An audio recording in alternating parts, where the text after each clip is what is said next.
ತುಮಕೂರಿನಲ್ಲಿ ಬೆಳಕಿಗೆ ಬಂದಿರುವ ಲವ್ ಸೆಕ್ಸ್ ದೋಖಾ ಪ್ರಕರಣದಲ್ಲಿ ಸಂಧಾನಕ್ಕೆ ಕೊನೆಯ ದಿನಾಂಕ ನಿಗದಿಯಾಗಿದ್ದು ಜನವರಿ 31ರ ಒಳಗೆ ಮದುವೆ ನಡೆಯದಿದ್ದರೆ ಫೆಬ್ರವರಿ 7ರಂದು ನಾಮಕರಣ ಕಾರ್ಯಕ್ರಮ ನಡೆಯಲಿದೆ. ನಂತರ ಯಾವುದೇ ಸಂಧಾನ ಇಲ್ಲ ಎಂದು ಹಿಂದುಳಿದ ವರ್ಗಗಳ ಆಯೋಗದ ಸದಸ್ಯೆ ಪ್ರತಿಭಾ ಕುಳಾಯಿ ಎಚ್ಚರಿಸಿದ್ದಾರೆ. ಸುದ್ದಿಗೋಷ್ಠಿಯಲ್ಲಿ ಮಾತನಾಡಿದ ಅವರು, ಜನವರಿ 24ರಂದು ಕಲ್ಲಡ್ಕದಲ್ಲಿ ಮಗುವಿಗೆ ನಾಮಕರಣಕ್ಕೆ ದಿನ ನಿಗದಿಪಡಿಸಲಾಗಿದೆ. ಆದರೆ ಮಗುವಿನ ಅಜ್ಜಿ ನಮಿತಾಗೆ ಆಚಾರ್ಯ ಸಮುದಾಯದ ಉಡುಪಿ ಒಕ್ಕೂಟದ ಪದಾಧಿಕಾರಿ ಮಧು ಆಚಾರ್ಯ ಎಂಬವರು ಕರೆ ಮಾಡಿ ಕೃಷ್ಣ ಜೇರಾವ್ ಅವರ ಕುಟುಂಬ ಮದುವೆಗೆ ಒಪ್ಪಿರುವುದಾಗಿ ತಿಳಿಸಿ ಸ್ವಲ್ಪ ಕಾಲಾವಕಾಶ ಕೇಳಿದ್ದಲ್ಲದೆ ತೊಟ್ಟಿಲು ಹಾಕುವ ಕಾರ್ಯಕ್ರಮ ಬೇಡ ಎಂದು ಮನವಿಯನ್ನ ಮಾಡಿದ್ದಾರೆ. ಇದಕ್ಕೆ ಒಪ್ಪಿ ನಾಮಕರಣದ ದಿನ ಬದಲಾಯಿಸಲಾಗಿದೆ. ಹಿಂದೆಯೂ 6 ತಿಂಗಳು ನಮ್ಮನ್ನ ದಾರಿ ತಪ್ಪಿಸಲಾಗಿದ್ದು ಈ ಬಾರಿ ಹಾಗಾಗಲು ಬಿಡುವುದಿಲ್ಲ ಎಂದಿದ್ದಾರೆ. ಸಂಧಾನಕ್ಕೆ ನಮಿತಾ ಮತ್ತು ಆಕೆಯ ಮಗಳು ಮಾತ್ರ ಬರಬೇಕು ಎಂಬ ಷರತ್ತನ್ನ ವಿಧಿಸಿದ್ದು ನಾವದನ್ನ ಒಪ್ಪುವುದಿಲ್ಲ ಎಂದು ಕುಟುಂಬದವರು ತಿಳಿಸಿದ್ದಾರೆ. ಯಾಕೆಂದ್ರೆ ಅವರಲ್ಲಿಗೆ ಹೋದ್ರೆ ಏನು ಬೇಕಾದ್ರೂ ಆಗಬಹುದೆನ್ನುವ ಭಯವಿದೆ. ಆದ್ರೂ ಸಂಧಾನಕ್ಕೆ ನಾನು ಹಾಗೂ ನಂಜುಂಡಿ ಹೋಗುವುದಿಲ್ಲ.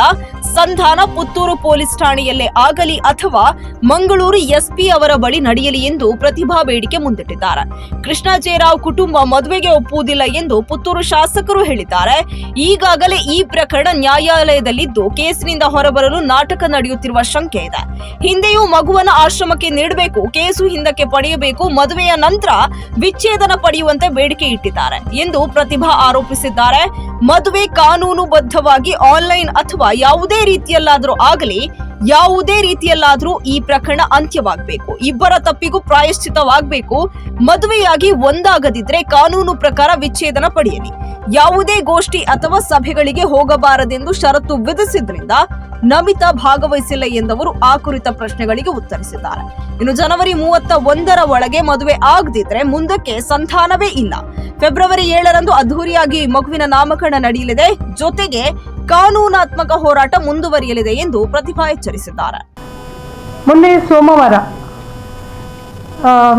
ನಮಿತಾ ಅಂದ್ರೆ ಸಂತ್ರಸ್ತೆಯ ತಾಯಿಗೆ ಕಾಲ್ ಮಾಡಿದ್ದಾರೆ ಮಧು ಆಚಾರ್ಯ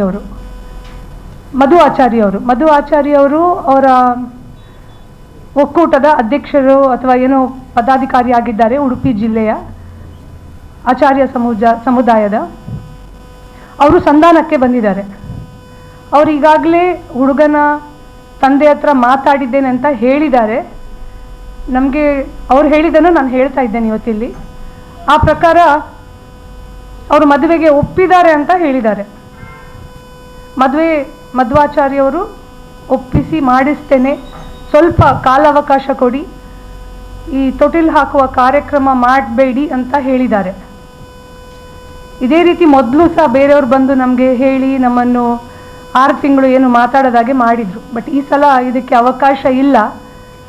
ಅವರು ರಿಕ್ವೆಸ್ಟ್ ಮಾಡಿದ್ದಕ್ಕೆ ಆ ಹುಡುಗಿಗೆ ಒಂದು ಈ ತೊಟ್ಟಿಲು ಹಾಕುವ ಕಾರ್ಯಕ್ರಮದಿಂದ ತೊಂದರೆ ಆಗ್ತದೆ, ಅವನ ಮದುವೆ ಆಗುವುದಿಲ್ಲ ಅಂತ ಆಗಬಾರ್ದು ಅಂತ ಹೇಳುವ ದೃಷ್ಟಿಯಲ್ಲಿ ಈಗ ಅವರಾಗಿ ಬಂದು ಮದುವೆ ಮಾಡಿಸ್ತೇವೆ ಅಂತ ಹೇಳಿದ್ದಕ್ಕೆ ಇದನ್ನು ಈ ತೊಟ್ಟಿಲು ಹಾಕುವ ಕಾರ್ಯಕ್ರಮವನ್ನು ಫೆಬ್ರವರಿ 7ಕ್ಕೆ ಶಿಫ್ಟ್ ಮಾಡಿದ್ದೇವೆ.